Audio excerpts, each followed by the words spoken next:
Hello everyone and welcome back to more Let's Play Pokemon Crystal. On the last episode we took out Sprout Tower and got HM05 Flash from the Elder there. Excuse me sir, in any case. Now we're ready to take on the Pokemon Gym and Falconer himself. Now in between parts I did go ahead and heal my Pokemon, but I do still have one more thing I want to do here. Let me see... okay, never mind. I don't have any more berries to give to anyone, so... why not? Let's just go in. Okay, now who do I have in the lead? Elephant? I think I actually would have put Barbara in the lead. Oops, I didn't mean to click this screen, but let's actually go ahead and look at everyone's stats now. I'm kind of curious. Yeah, as you can see, Barbara's got a lot more speed than anything else, as well as a decent amount of attack. What about Elephant? Okay, I guess we're going to Hot Pocket next, who, yeah, has way higher stats, just because he's 3 levels higher than the other two. Here's Elephant. Yeah, look at that defense, too. Holy cow. Attack's probably, well, it's a little bit higher than Barbara's, but definitely not quite as fast. And as you can see with Hot Pocket, you can see special attack and speed are really the specialties. Although attack is actually pretty much up there with speed too, so that's not too bad either. In any case, what I meant to do was hit switch and put Barbara in the lead. I'll have her take on these first battle or two here. Whoa! Yeah, you see, when you come into gyms, it's not just the leader you'll be facing, but the gym trainers as well. And here we have Birdkeeper Abe. And he's got a Spearow here. Alright. Whoa, at level 9. For some reason that's a little bit higher than I was expecting, but in any case, let's just throw out a Supersonic here and hope this peck doesn't do too much damage. Nah, it wasn't too awful there. Now, the thing about using Barbara in this gym is that her Leech Life isn't really going to do that much damage against these Flying-type Pokemon, since it's actually a Bug-type move. It's going to be not very effective. Ugh, yeah, that's pretty pathetic damage there, so I'm going to be mostly relying on the confusion damage in order to get through this battle here, if the Pokemon would ever take any confusion damage. Yeah, maybe this wasn't the best idea in the world. If things start to look south, I'll probably just end up switching over to Elephant. Whoa, confused no more. Well, we definitely can't take a peck if it's a critical hit, but let's take a chance and throw out a Supersonic anyway. Nope, that didn't do a whole lot. Tell you what, I'm actually going to go ahead and use a potion in here, because I would like Barbara to get all this experience for herself, if possible. Peck deals what? Yeah, 6 damage? Okay. So that means a critical hit would probably do like 13 or 14? Oh no, that did 12. Okay. Yeah, usually a critical hit deals a little bit more than double, but at this point in the game it might just straight up deal double. Okay, I actually am going to throw another potion out here. Jeez, I really wasn't expecting to use this many potions this early in the gym, but the Spearow doesn't want to take any confusion damage. As you can see. Jeez, and another critical hit too. Alright, well, we'll continue using Leech Life to try to chip away at this thing. Oh my goodness! Like, how unlucky can you get?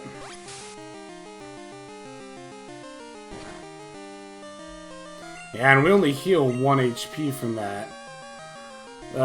Tell you what, I'm gonna use one more potion here. If I'm in a situation where I have to use that other one, I'm just gonna switch over to Elephant. And, of course, the confusion wore off without Spearow taking any confusion damage. Doesn't help that he's faster than me, too. Huh, I really underestimated Spearow's speed stat, then. Maybe Spearow's more worth looking into than I thought. Because I was under the impression that, jeez, are you serious? I was under the impression that, Barbara would be outspeeding just about anything we come across at this level, but I guess that's not the case.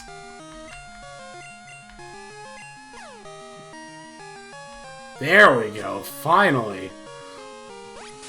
And you can see that Confusion damage did, well, pretty much more damage than all of the Leech Lives we've been using put together. Ugh. Alright, we'll try one more Supersonic. Well, even then... Yeah, forget it. I'm just gonna switch over to Elephant. I'm not trying to lose Barbara here. This battle's already taking way longer than I would have liked it to. And as you can see, Peck is going to do much, much less damage to her than it would to Barbara. Yeah, that is the thing about Zubat early on, like I mentioned when I first caught ours, is that early in the game, it's really a weak Pokemon, unfortunately.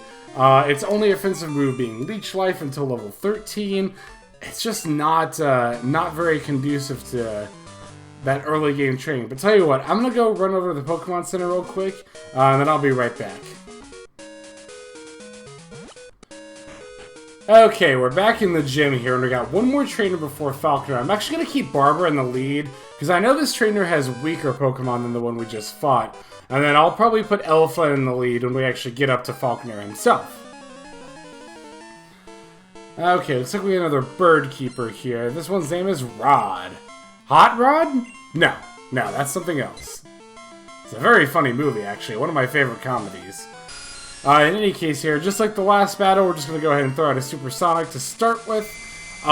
Leech Life probably won't deal much more damage to this Pidgey, but fortunately we'll take less damage from this Pidgey than we did that Spearow. I believe Spearow does have a higher attack stat than Pidgey does, so that was probably also factoring into why that battle went as poorly as it did. But as you can see, this Pidgey is actually taking confusion damage for a change, so that makes things go a lot more smoothly too. Yeah, I'd like to try to get Barbara up to level 11 before we leave the gym. I don't know if that's going to happen, but oh, it's looking like a decent possibility here.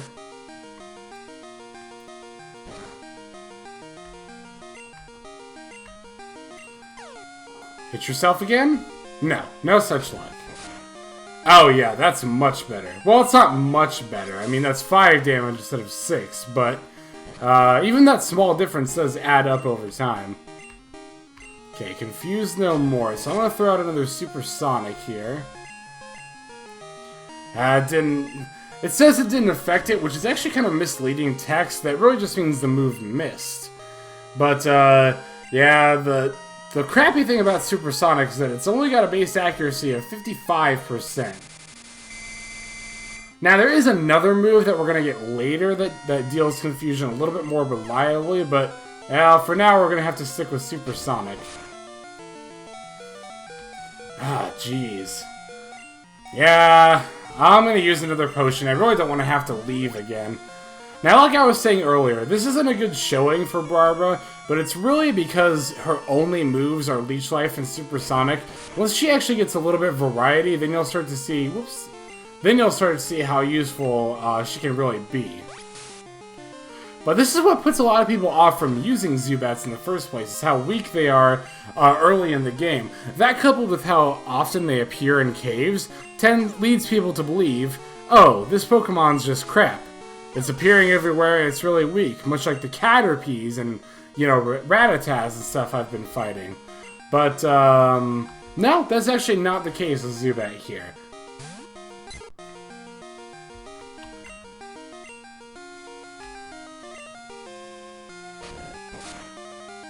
Okay, looks like this one's going to deal about 5 damage as well.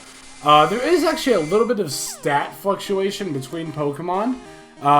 So 2 Pokemon that are the same level don't necessarily deal the same damage. Now, early in the game, that's probably not going to be the case. That variation is a lot more difficult to see. But later in the game, you'll start to see different Pokemon at the same levels dealing different amounts of damage with the same move.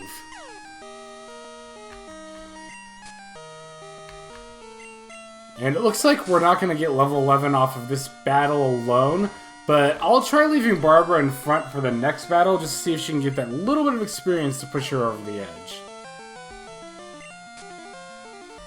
Okay, looks like this Pidgey's being a little bit more cooperative with us here.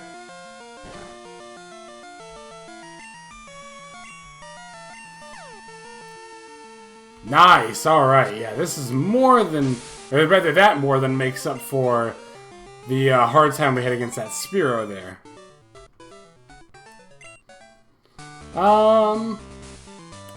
No, I was debating if I want to go out and heal, but I don't think I want to. You see, here we have an emo guy? No, this is Falconer himself.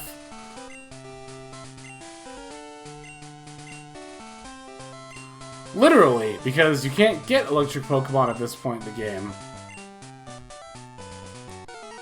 And here we have our first gym leader, the Violet City gym leader, Falconer. I'm a huge fan of this music, by the way, so I'll be a little bit quiet for the start of the battle.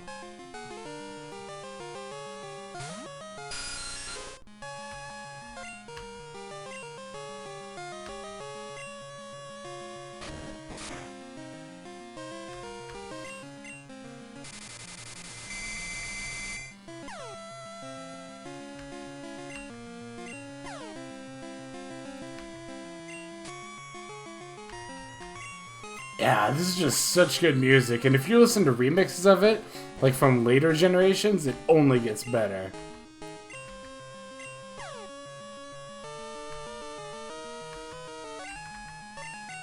Oh, this is my favorite part right here.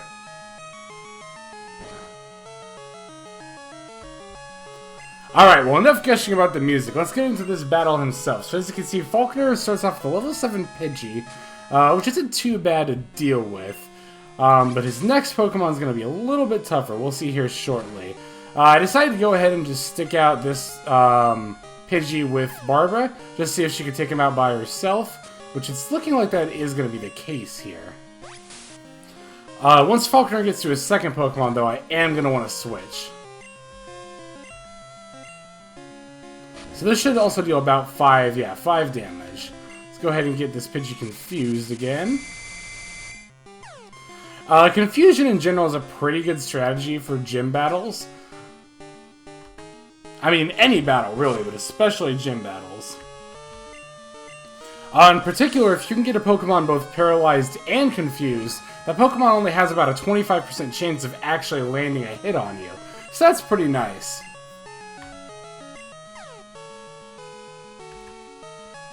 Don't be a critical hit. Okay, cool. Debating if I want to switch or if I want to heal. I think I'd rather save my potion, so I'm going to go ahead and switch over to Elephant here. And if worst comes to worst, we do always have Hot Pocket to fall back on. Though Hot Pocket's really over-leveled for this fight, so I'd rather not have to rely on using him. But there we go, there goes the Pidgey anyway. And looks like Barbara did end up growing to level 11. Perfect. Well, looks like Elephant did too. And now Falconer is going to use his last Pokemon, a Pidgeotto, the evolved form of Pidgey. I'm not going to switch out here. Now, as you can see, this Pidgeotto is only level 9, which compared to me is pretty under-leveled, or rather, I'm pretty over-leveled.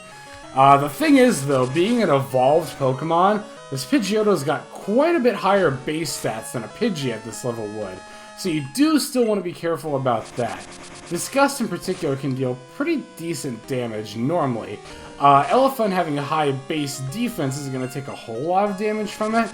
And I'm actually surprised Pidgeotto's not using its other move. Well, the other move that I expected it to use. Now, I am probably going to need to... Oh, yeah. Let's see. How much did that deal? I don't remember what I was at before. I think I can take another critical hit from a Gust, though. So I'm going to keep using Tackle. After this hit, though, I'm going to want to use a Potion, I think. Yeah, unfortunately, this isn't the most exciting gym battle just because it's early in the game, and like most other battles, it's more or less just a tackle fest. Where we're just hitting each other back and forth with the same move.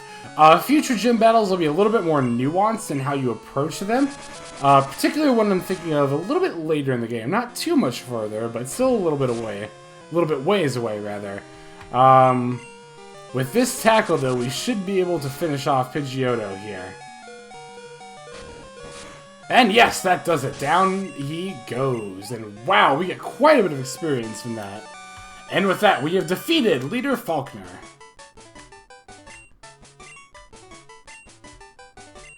He said his dad's cherished bird Pokemon, huh?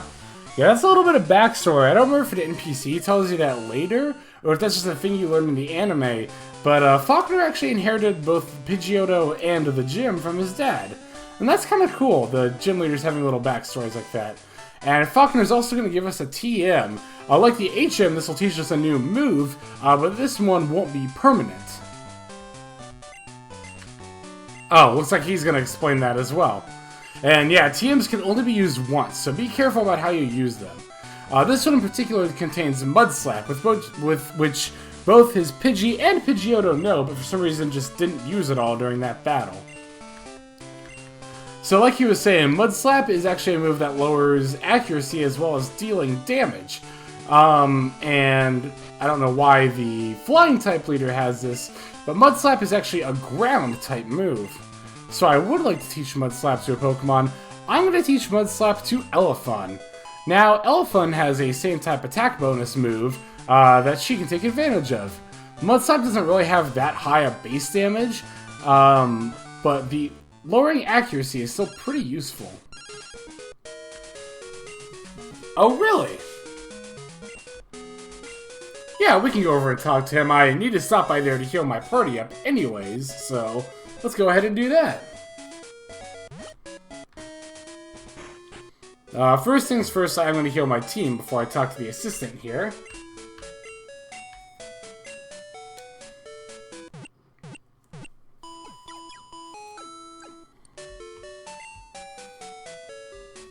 Alright, let's see what he's got for us. No, Nurse Joy, did not mean to talk to you again. No, I'm good, thank you. Alright, let's see what he's got. Oh, yeah, doesn't he want it, though? Well, in any case, we got the Pokemon egg. Oh, okay. Yeah, well, we'll be sure to do that. So now, if you look in our Pokemon list, you can see we've actually got the egg as one of our Pokemon. And like the assistant was saying there, Pokemon eggs only hatch when they're in a party of active Pokemon. The way that it works is that the eggs take a certain number of steps to hatch. Steps as in steps your character will be taking. So that's what determines how quickly the egg grows there. So I want to get a few more potions here. Let's get, well, 5 more should suffice. And I think while I'm at it, I'm going to get... Can we afford that? Yeah, we can afford that. 5 more Pokeballs there. Yeah, that should be good for now. And I'm actually going to sell my X accuracy while I'm thinking about it. Whoa, that actually pays quite a bit more money than I thought it would. Another good reason to sell it. No, I think we're good. Alright, I'm looking at my time here. I think we got a little bit more time. So what I'm going to do is I'm going to come to the south here. And now that we have the Violet City badge, we could actually progress beyond here. But before I do that, I'm actually going to head over to the Ruins of Alph here. And kind of show this off. Yes, the mysterious Ruins of Alph. If you come over to this house here, there's a few researchers here. They don't really have a whole lot to say, although one, actually, I do want to talk to. I think it's this guy back here. Nope, I guess it's this guy down here. Whoa, that's pretty old. Oh, they're not... Huh. I thought I was supposed to get something there, but... Ah, well. Huh, mysterious stone panel chamber. Let's go ahead and check that out, actually. Hey, how's it going? Oh, really?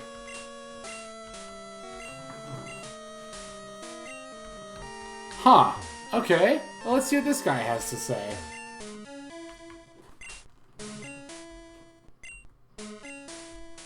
Oh, yeah, if you look at the wall here... Huh. It almost looks like that says something there. It actually says the word escape, and oh shoot, you know what?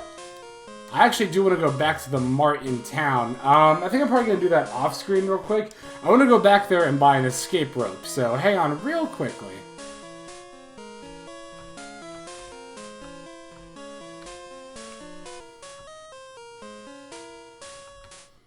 Okay, we're back. Escape rope in tow. And let's come in here and check out this sliding puzzle that they were talking about. There is a description of the Pokemon to the right. I'll just go ahead and tell you that this is the Dome Fossil Pokemon Kabuto. Now, if you haven't played the previous game, you might not know what one looks like, so you might not be able to solve this puzzle as easily. But, well, fortunately, I do know what one looks like, so we'll start by putting the corner pieces in there. Now, this looks like a top piece. It should go there. This one's a bottom piece. I always mix up where these ones go. I think this one goes here, though. This one's part of its claws, which will go there. Yeah, that one will go there. This is... Yeah, that one goes there. That looks right. It actually is pretty easy to get these puzzle pieces mixed up, particularly the top and the bottom ones here, just because they look so samey. The claws and the eyes are pretty easy, because if you put them in the wrong way, they look like way too close to each other. But I think we got this right. Let's go ahead and do this last one here. Yeah, look at that. We got it right. And you can see it forms the image of a Kabuto. Huh? Whoa!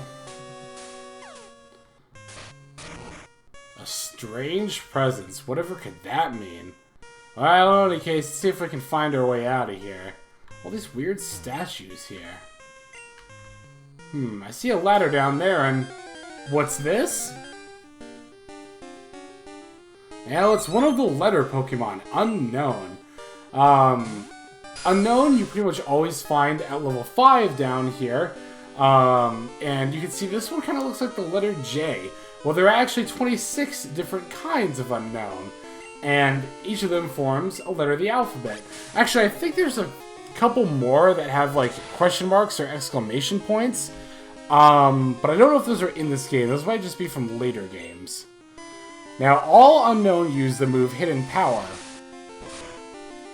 Which, actually, the type of Hidden Power, or rather the type of move that Hidden Power is, varies from Pokemon to Pokemon. It's seemingly random, but it actually depends on your base stats. Whatever your... this is getting into all kinds of technical stuff, but basically, every individual Pokemon stats are determined by something called inherent values that you can't actually see in-game. Depending on what your individual Pokemon's individual values are for their moves, that'll determine what kind of move Hidden Power is.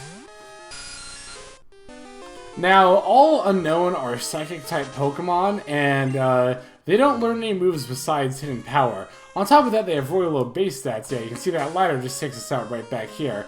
But on top of that, Unknown have really, really low base stats, so I would not at all recommend using them for your team. Even for an in-game run, they're not going to work out very well. But anyway, let's go ahead and check out this cave. Yeah, I don't want to walk down there again, otherwise we'll fall back in there, but... there's still the matter of this etching here that says escape.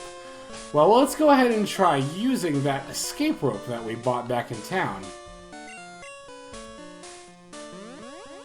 Yeah, you can see that it takes us just right back outside. Yeah, but if we go back in... Some kind of rumbling? Whoa, a passage appeared. It's big enough to go through, but I'm not going to go through it. I'll leave you to do that. And yeah, if you come here, you can see there's a bunch of different items here. Such as a berry. A poison cure berry. Despite the abbreviation, no, that is not a PlayStation Network cure berry. It is poison cure. Some energy powder. As well as some heal powder. So what the energy and heal powder do is they'll heal The energy powder will restore HP to your Pokemon, I believe 60 if I remember right. And the heal powder will restore, okay, it's 50, any status ailment. But see how it says bitter after the item description there? Basically what that means is that if your Pokemon consumes that item, their friendship stat towards you will go down a little bit. We'll get into what friendship does a little bit later. We see there's another hole here. If you go through that, that'll take you into another part of the cave that we just came out of after we fell through the first hole. So I'm not really going to bother with that right now. And that's really all we can do in the Ruins of Alph for now. But we'll be able to come back here soon enough, viewers, soon enough. But what lies to the south of Violet City? What else can we find here on our journey? Well, we'll find that out next time on Let's Play Pokemon Crystal! This is Hexlex, signing out. Have a good day!